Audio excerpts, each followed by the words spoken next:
We have the full presentation online. So, if people come in late, they can check in with that. Go ahead and share my screen to get us started here. Can everybody see my screen? Yes. Okay, great. So today's session is branding is not a dirty word, even though a lot of journalists kind of treat it like such.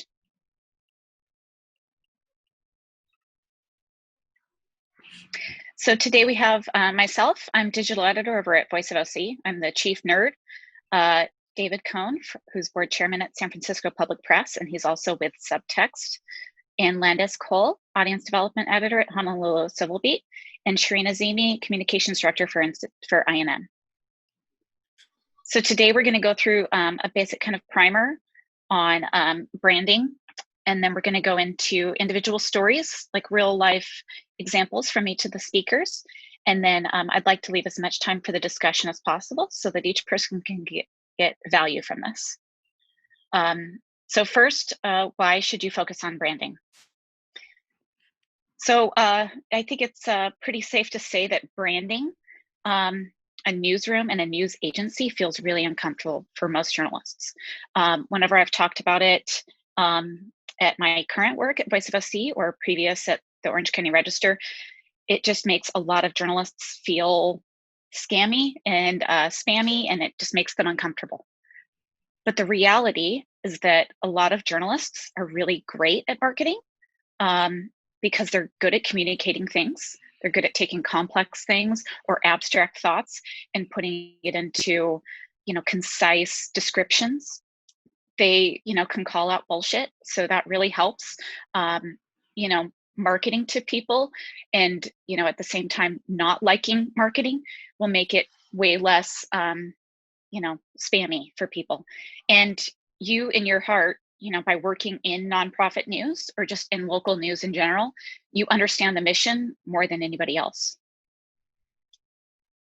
But a lot of you, if you're at a small newsroom especially, you just don't really see how you can find the time to focus on branding or why you should, when there's always a million things to do.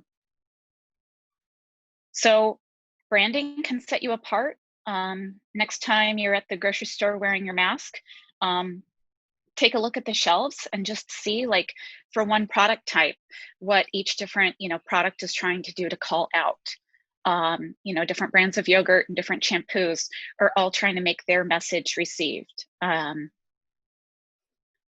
anybody can anybody in the chat guess this company? I can't see the chat, but this is from Coca-Cola. They did their whole promotion that they're still doing, where they put names of just random names on Coke bottles. And I remember I was even at the store once thinking, who would ever actually buy one of those just because it says somebody's name? And my sister-in-law has a different name, and it was actually on one of the Coke bottles, and I bought it for her. So it was kind of funny that I was like just gullible marketing kind of person right there. But you can see that just their font is recognizable. Even when I switched it to black and white, it's still quite recognizable for their brand.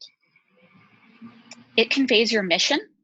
Amazon, I don't know if you've ever noticed, like, that it's a little smile, which I think is normal, but it conveys that their business goes from A to Z, that they have everything from A to Z. So sometimes a really good logo or a really good branding kind of design scheme kind of even just subtly kind of conveys your mission. And good branding brings in customers. It helps, a better branded news organization or product. It attracts more people. It makes it more appealing at the very top of your funnel. And then it makes people more likely to move each level and to become ultimately a paying customer. For most of us, that's a donor. And it makes people happy. If you ever, next time you're using a product that you love, just take a moment to look at it and think, why do I love this? Even my skincare, I noticed that, like, there's aspects of the design of the packaging that makes me feel better as I use the product. which takes it beyond just the product itself. So now you have to focus on what should you actually do. Let's say that you believe, yes, I should focus on branding. What do I do? So these are the different areas of branding and representing yourself. Um, Really, you should always start with a strategy. A lot of people like starting with the logo or a color, or they choosing like a random font. But first, you have to really just define your core purpose. This could be just, you may already have a solid business strategy put together and a great purpose statement. But if you don't have that, you don't have to go and reinvent everything, but just having a single sentence that defines your purpose in your community is the best place to start. Then you need to think about positioning, about where you stand in your field, what sets you apart, what is your unique value proposition, and then think about messaging.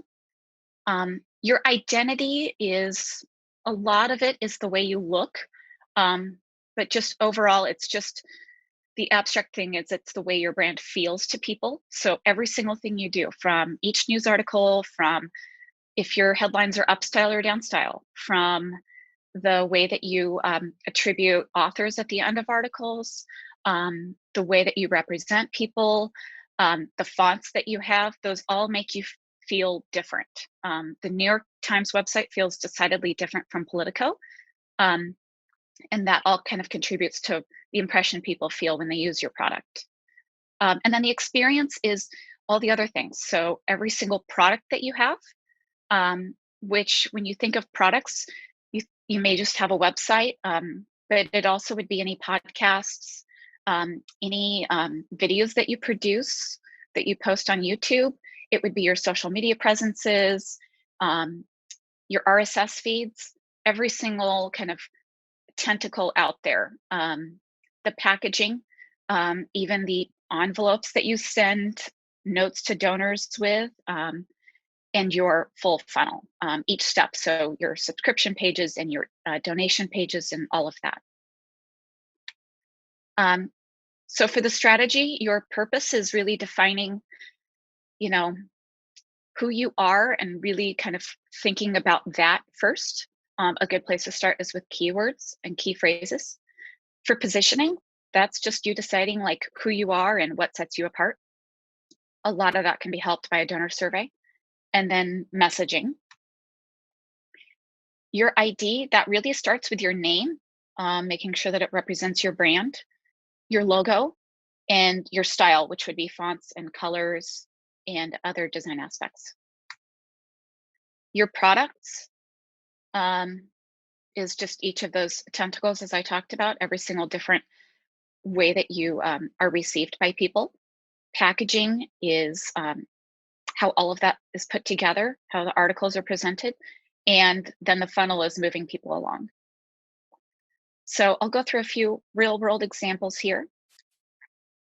The Texas Tribune, if you look, their website header and their site icon, you can see that they have that color yellow across their presences. You can see that they have a specific dark gray that they use.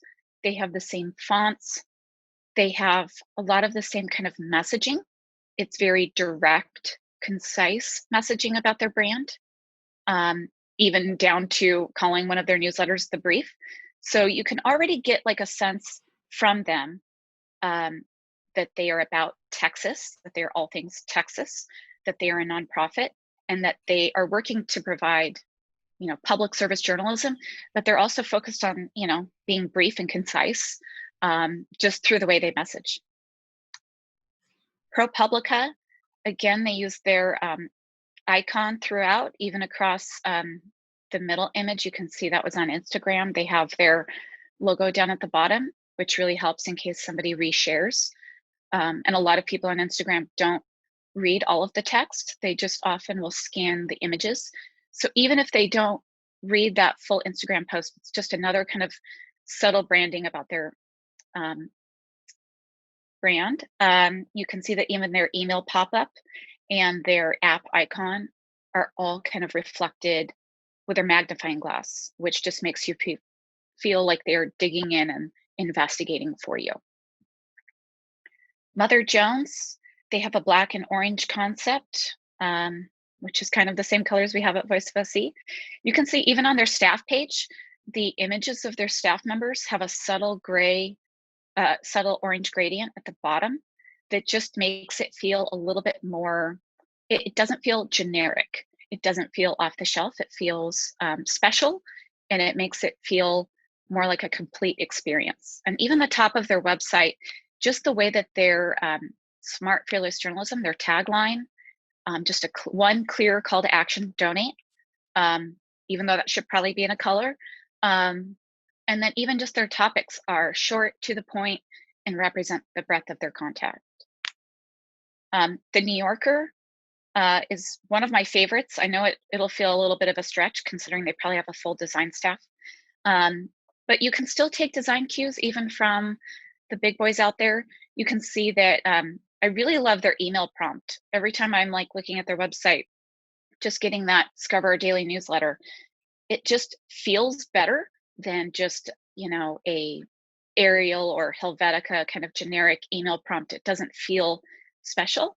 This one feels like somebody cared enough to have a graphic that feels like their brand, and they use that blue, which they have in a few other places. And even just the fonts that they have on their website feel very personal and deliberate. And then the Atlantic, just the top of their website is just a minimalist's dream. It feels very clean, and it feels like no other website, and especially liberating in the days when a lot of big news websites have pop-ups and ads on top of ads trying to autoplay, and this is a very kind of pleasing experience, and it feels very on brand. They have the same fonts and they have that color red across everything, so it's a complete experience. And Reveal, they have their logo, which just inherently kind of is like the Amazon, where it makes you feel like they are scratching away forbidden documents. They have the same thing for a couple other things on their website, like their email prompt.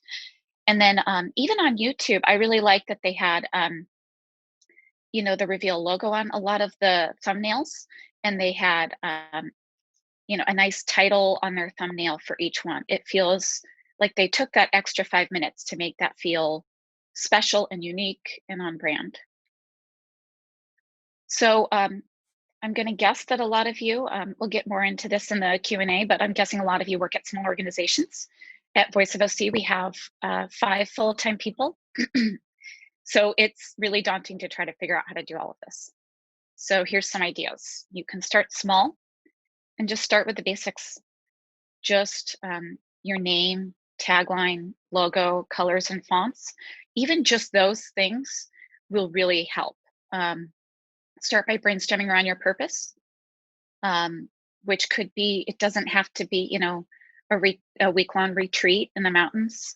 You can just sit there, or as I do, I go for a bike ride and kind of like just think about it in my head. You can ask your donors and audiences, the people who are already loyal and contributing to you. They are going to offer a really good perspective of what you mean, not to journalists like yourself, but to real people in the community and why you could create value for them. And then just build that concise one sentence about us message. Not only will you need to put that on Facebook and Twitter and everywhere else, but it also just really helps unite everybody around your single purpose. Look for the helpers. You can always take your existing staff, and I don't know if you've heard about the 10% Google time, but that's that people are given 10% of their time to work on, separate projects beyond their existing job. So even if you each took 10% of your time and looked for diverse skills. At Voice of OC, the first podcast we had, a reporter did, and it was just because she liked listening to podcasts. So she took it upon herself to learn how to produce one. And it wasn't like hiring a professional podcast producer, but it, it gives you a way to start in that field. Volunteers.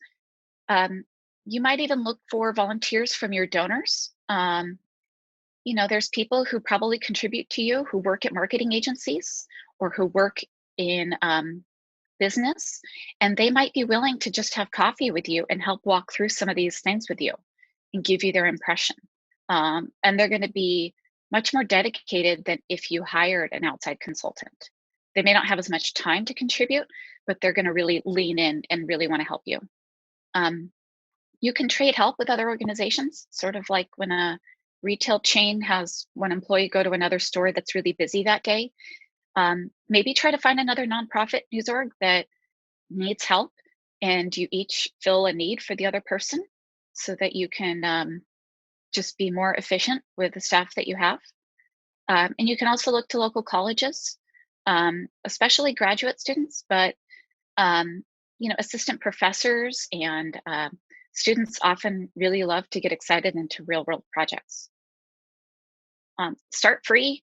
There's a lot of free tech tools. Before you go out and find something that you think you should pay for, see if there's a free option that works. There are public domain image repositories.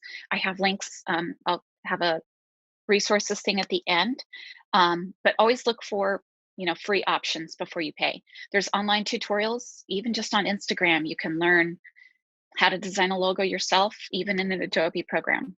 And then share secrets wildly and openly with other nonprofit news orgs. At Voice of OC, we're in the Facebook Accelerator right now. And it's really refreshing that, I can share insights. Sorry, I think I just closed my presentation here.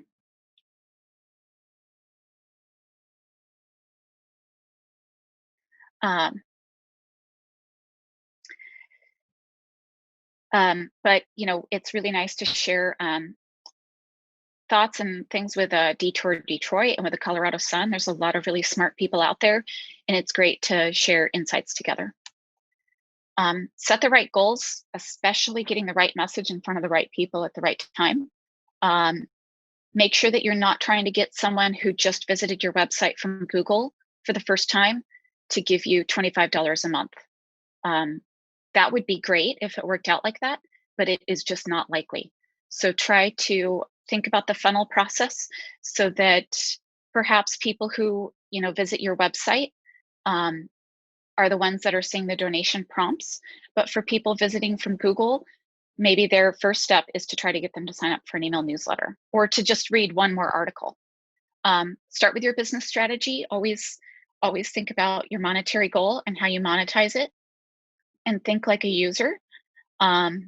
This takes a little while to get trained to think like a user. And you can start, if it's difficult for you, start by asking for outside perspectives. And then just keep your clear call to actions. Don't have a message on your website and have 5 options of what people should do next. Have just one idea in your head of what you want them to do. And then plan for growth. Always focus on iterative development. Iterative development should be in everything you do. Don't let perfect be the enemy of done. Just get something to the point that you feel comfortable and happy with it, even though you may not think it's perfect. It'll be the best thing you can do at that moment, and then just continue iterating. You can read online about the difference between iterative and waterfall, but it'll be transformative. If you're going to redesign your logo, make sure you get a vector version at the beginning. You don't want to have a design logo and then 5 years later try to track down that indie designer you hired, because it doesn't scale up to the billboard or the banner or the printout that you want. You can start with freelancers or interns. I started part-time at Voice of OC, and I've grown into a full-time position as I help generate revenue for the company. And always just focus on consistency. It's always better to have regularity in your messaging than to really hit it out of the park once or twice a year. And this is more for me than everybody else, but be patient. I'm probably one of the most impatient people I know. But don't worry about how fast you're getting to your goal. Focus on going in the right direction. So now we're going to go to each of the participants, and I'll have them each kind of share a perspective. I'll go ahead and start with Landis. Landis. Hi, everyone. Hi, I'm Landis Cole. I am the audience development editor for Honolulu Civil Beat. We are a nonprofit news organization in Hawaii dedicated to public affairs journalism, in-depth journalism that serves the whole state of Hawaii. Yeah, definitely an early morning here. It is 6:59 right now, which is fine by me. But my job entails working on newsletters and audience strategy, but it's often quite a catch-all job. And branding can definitely fall into my workflow. My example falls into the strategy portion of branding, kind of the beginning phases. And some of our biggest lessons at Civil Beat in terms of branding came from the time when we were transitioning from a classic paywall for a profit news site to a nonprofit and community-focused one. And while our journalism hasn't changed hardly at all, we are definitely still dedicated to watchdog, public affairs, investigative, in-depth news serving Hawaii. But the way that we talk about it and the way that our brand exists in the community has changed pretty significantly since then. Back in 2016, that's when we became a nonprofit. The whole staff took the time to sit down and talk about how we felt Civil Beat was perceived in Hawaii and how we wanted to be perceived as a newly nonprofit news organization. And prior to becoming a nonprofit, we presented ourselves in kind of this adversarial, outlier, exclusive kind of way from my perspective. And we had these bumper stickers that said smart, disruptive, never sorry. And I think that kind of alienated people in a way, and it was a little too harsh for a nonprofit news organization. And I feel like that bumper sticker kind of sums up the brand at that point. So we kind of took a step back and recentered the brand around being a nonprofit. We emphasize listening to and engaging with our readers and bringing people into our membership program. And I just think that has really solidified Civil Beat's brand. And just on a purely quantitative level, we've seen far greater audience growth in the last few years since we transitioned to a nonprofit than we ever saw before that. So how exactly did we do this? We started to change a lot of the language that we used on the site, in our promotional materials, in our newsletters. We started emphasizing listening and engaging through live events, and we really tried to emphasize that our readers and donors are part of the Civil Beat brand and family. And one example of a small thing that we did that I think is great and that I love is we started to feature reader photos and testimonials on our homepage and in our drip campaign emails. These are the things that they sent to us after making a donation, and that explained why they donated. So I think small things like that can help to build that narrative that you're ingrained in your community and help say to readers, people like you read us, people like you give to us. And those testimonials are actually a great example of how the way you present your brand can very quickly trickle into people's perceptions of your brand. We found that when we would send out a pitch for donations to our readers, emphasizing some aspect of our values, for instance, we're committed to transparency, or we hold the powerful accountable, or something less generic, we would find that people would pick out those phrases and include them in their testimonial for why they gave. And I think that just shows how people's perceptions of your brand can really be defined by how you are presenting yourself. Through the whole process of becoming a nonprofit, I think we learned that the way that we talk about our journalism and the way we present ourselves is so important to readers' perceptions. And it's often not enough that we write investigative, in-depth journalism. We have to make our mission very, very clear through our branding and tell people why it's important that Civil Beat exists in Hawaii.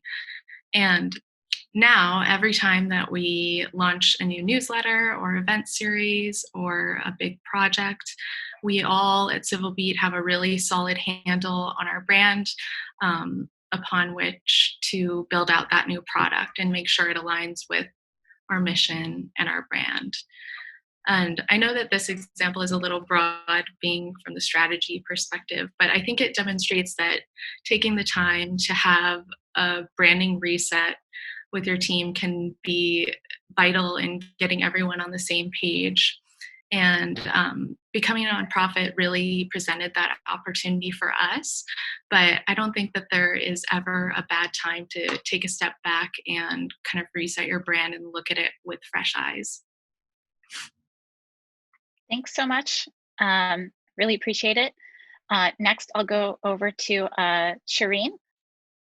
And we have, I think, 15 minutes left for our session. Okay, great. We can run a little late because Sarah ran a little late. So if we have good questions or what, we can run at least 5 minutes over, maybe 10. Okay. But no more than 10. Great. Thank you. Keep me posted. Okay, so my examples are actually more about process. So before joining INN as communications director just a couple months ago, for about 15 years before, I did agency work in strategic communications, focusing on nonprofit organizations. So I did a lot of branding projects. And these are two that I'm going to share because I think they kind of contrast. One I would consider a success and one a little bit more of a failure. So the failure or the sort of missed opportunity was there's a nonprofit called the New York Academy of Medicine. They'd been around for maybe 150 years. It was basically a society of doctors. They wanted to rebrand because they had a relatively new executive director and they were doing lots of great programs. They were really focused more on public health. It wasn't so much this kind of upper crust society of doctors. They were partnering with various hospitals and nonprofit organizations in Manhattan, looking at issues like childhood asthma, which is generally caused in urban areas by exposure to diesel exhaust. So they were serving the community. They wanted to reflect that. They brought me in when I was at Fenton, an agency in New York. Did a big process. The whole board was involved. The staff was involved. You know, the communications director, the development director really wanted to kind of push forward with that public health angle. And their existing logo was basically the bust of Hippocrates, right? The original physician, right? Greek guy, whatever. And so we wanted to do something different. We came up with a tagline, built consensus around a tagline that said, you know, New York Academy of Medicine at the heart of urban health since 1878 or whatever the year was. So using the term urban health, kind of putting them at the heart, suggesting their longevity, but positioning them as doing much more, specific work to city residents. But when it came to the logo, we had a great design team. We listened to what everyone wanted. We came up with some logos that were very dynamic. They showed kind of cityscapes, kind of urban, skyline views. We had kind of people in parks, dogs, trees, very much this sort of urban aesthetic. There was a sense of movement and motion and forward progress. And at the end of the day, the board just could not move there. And we ended up with a stylized treatment of Hippocrates. It was a little more modern, but it was still like, and I always thought of it as a missed opportunity because they owned this wonderful mansion on the Upper East Side of Manhattan on the corner of Fifth Avenue. And when they went and they spent all this money and they produced these banners and they hung them outside and they had this great new tagline at the heart of urban health since 18 whatever, and there was Hippocrates. And so I'm not sure that it really did what they wanted to do, which was to show how they were connecting with and serving communities in Manhattan, especially sort of underprivileged communities. Second example Similar reason to rebrand. They had evolved their mission. In this case, it was a group that was founded as a kind of patient support and education group for people who have a particular condition called trichotillomania, where you feel compelled to pull out your hair. So it started small. After about 25 years, it had grown. They had a great scientific advisory board. They were starting to fund research. They had a relatively new executive director. They wanted to let people know that they weren't just the trichotillomania learning center, whatever, TLC, but that they were actually serving this broader community of people who had a kind of a category of mental health disorder called body focused repetitive behavior. So the way doctors were looking at the condition had changed. They had kind of professionalized, and they wanted something where they could go to a conference with doctors and researchers and, you know, be taken seriously.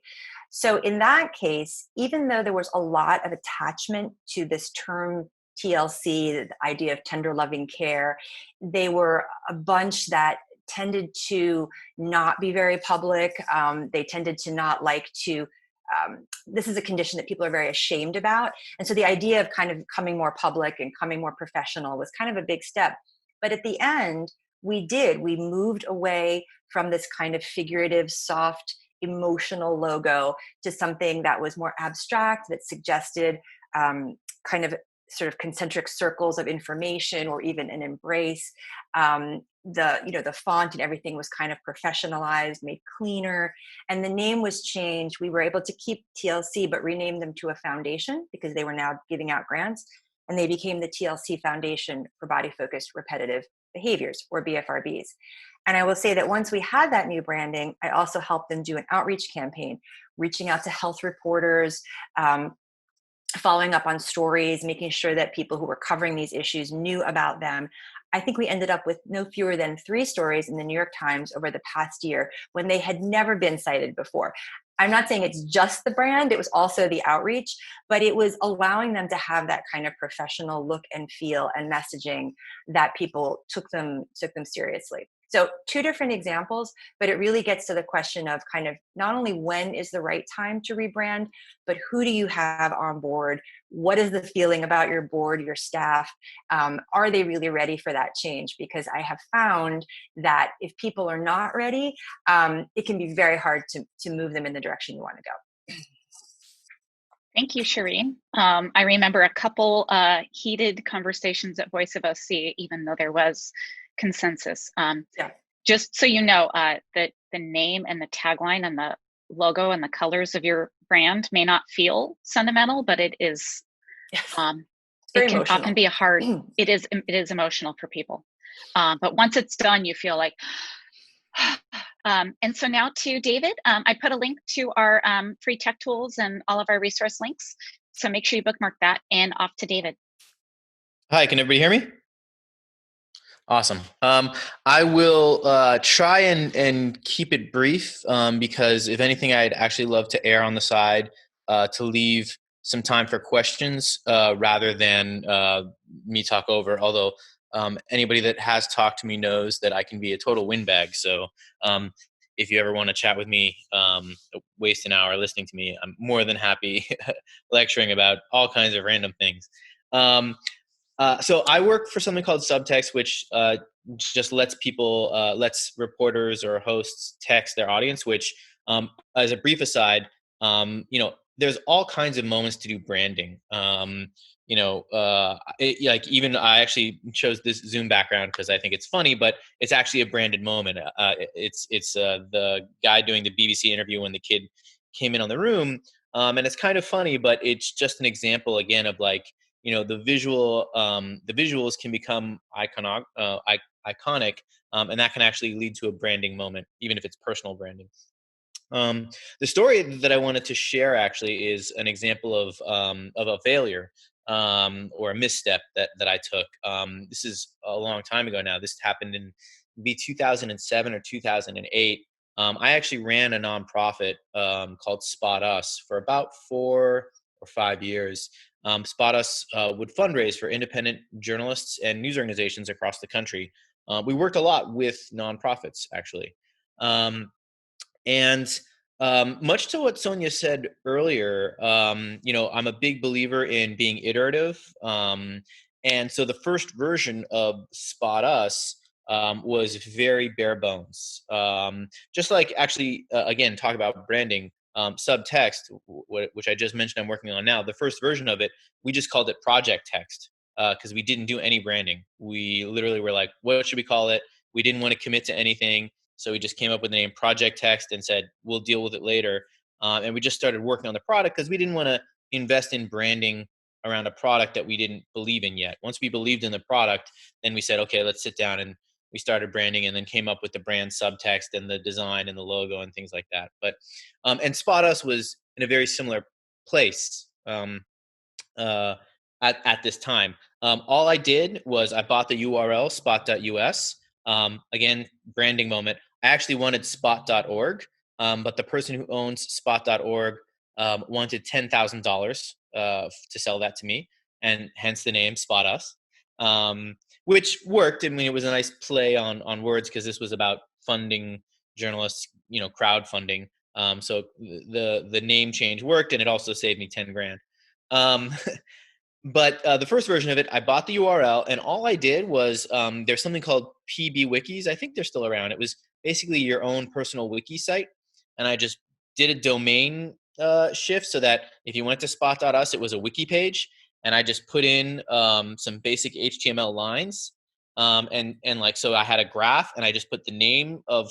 I had like 3 or 4 friends who were going to test this with me, and I had their names, the names of the projects that they were going to do, pictures, and a fundraising goal.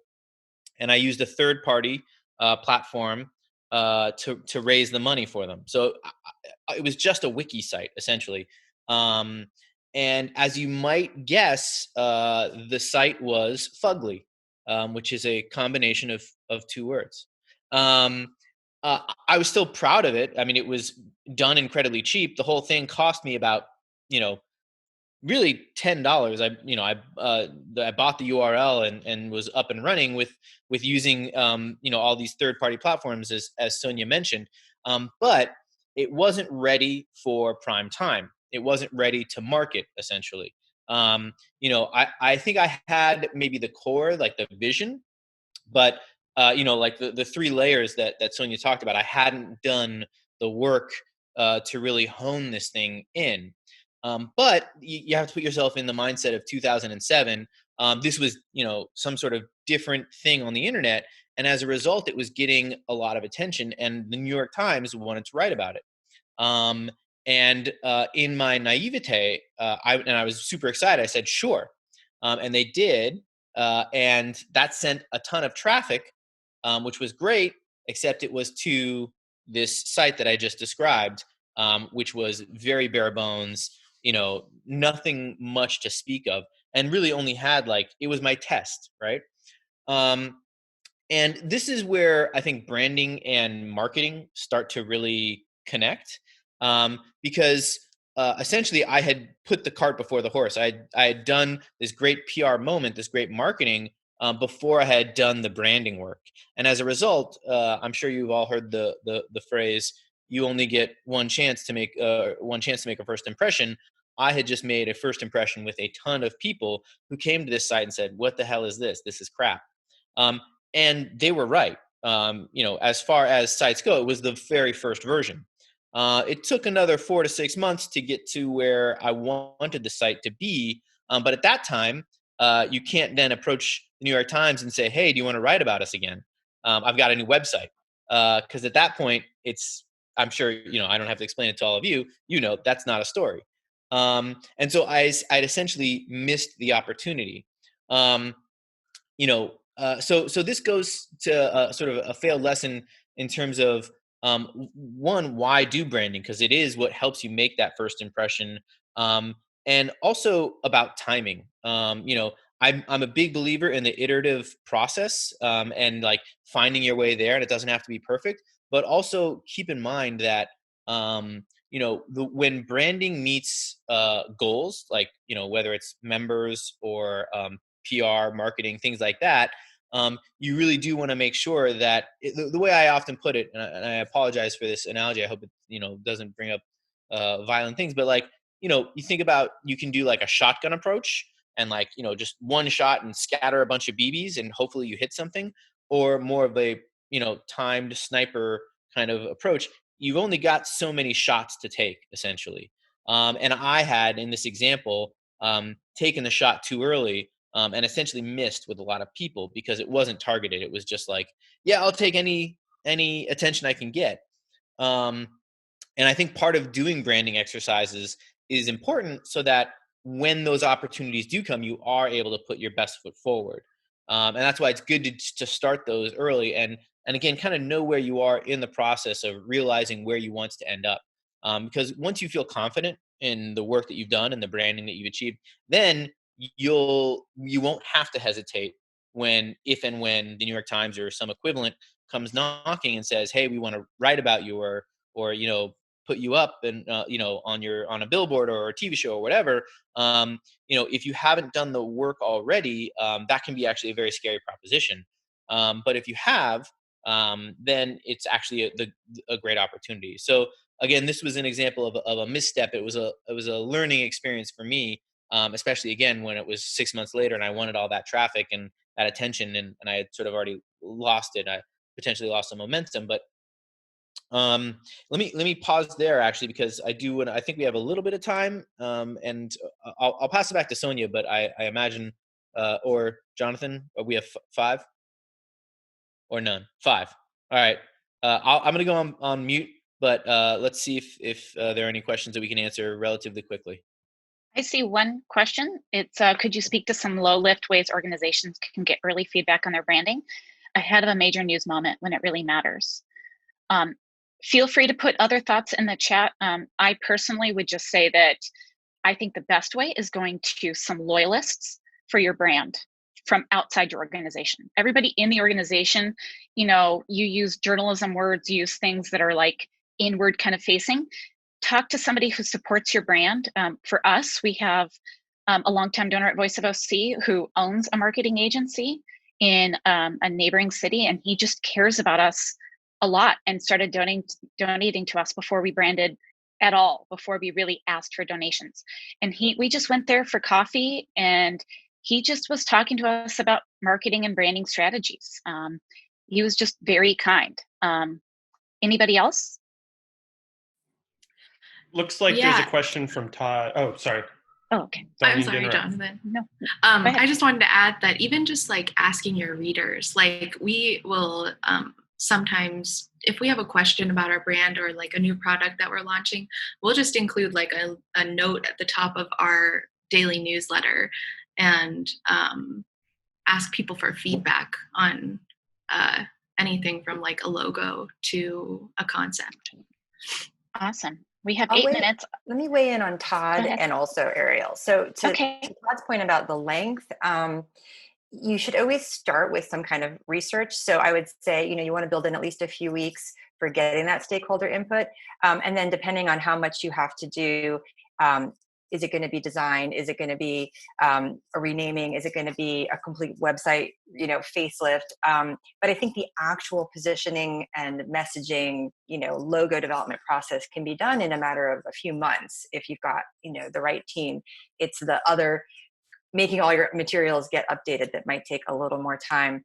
But in terms of the low lift, I would also really recommend that you come up with a few key questions and you ask everybody on your staff. I always like to say when I work on a branding process, I say to people, so if you go to a cocktail party and someone asks you, what do you do? Where do you work? What do you say? And literally, if 10 people work in your newsroom, they will all say something different. So it's a really good place to start to see where there are similarities and differences. And I think that can help you get started on figuring out what is unique about your brand, starting with those closest to it. I've also found that just trying to unite ultimately from a collection of ideas from external research and internal research to a single statement about your brand, it really helps get everyone in the canoe, that kind of part of it. Everybody starts uniting around a single business strategy. So it does more than just help you represent yourself to other people. It helps you internally stay on focus, I think. I was just going to add to that, like the branding exercises I've done, is Sonia mentioned, and you saw in that thing, there's sort of like these onion layers, and like the logo is really the last step. And the first step is like mission and being clear. And to me, there's an element of it that is actually like an organization having psychoanalysis. It's like laying down on a couch and talking about your parents, and coming to terms with that. And it's actually can be a really healthy, granted, it's, there will be tough conversations that can happen there, but that's actually a really important thing for an organization to do. That every time I go into branding, I tell that to my coworkers, because I'm like, look, because a lot of people, again, branding is not a dirty word. They're like, oh, this is bull crap. Like, what are we doing? And I'm like, look, as an organization, this is actually a really good way for us to have a conversation about what it is that we are. So again, if you take this sort of like Freudian, I'm being a little tongue in cheek here, obviously, but if you think about it that way, it's a really good exercise to go through. Yeah, I totally agree. And especially if you have people who are like long-time employees of the brand mixed with new people and how they perceived the brand from the outside, I think that kind of the disparities between how new and old people to the brand see it are like extremely telling and can be really revealing conversations. So I'll just here at the end, just make sure that you all bookmark bit.ly/branding is not a dirty word. I'm going to share my screen here real quick in case you didn't get it during the chat. So I have a bunch of resources here. If you have other ones to share, just go ahead and request editing access and you can add other links for everybody. We can even just keep it going so that anytime people need help, they can do so. Really appreciate it. And thank you all.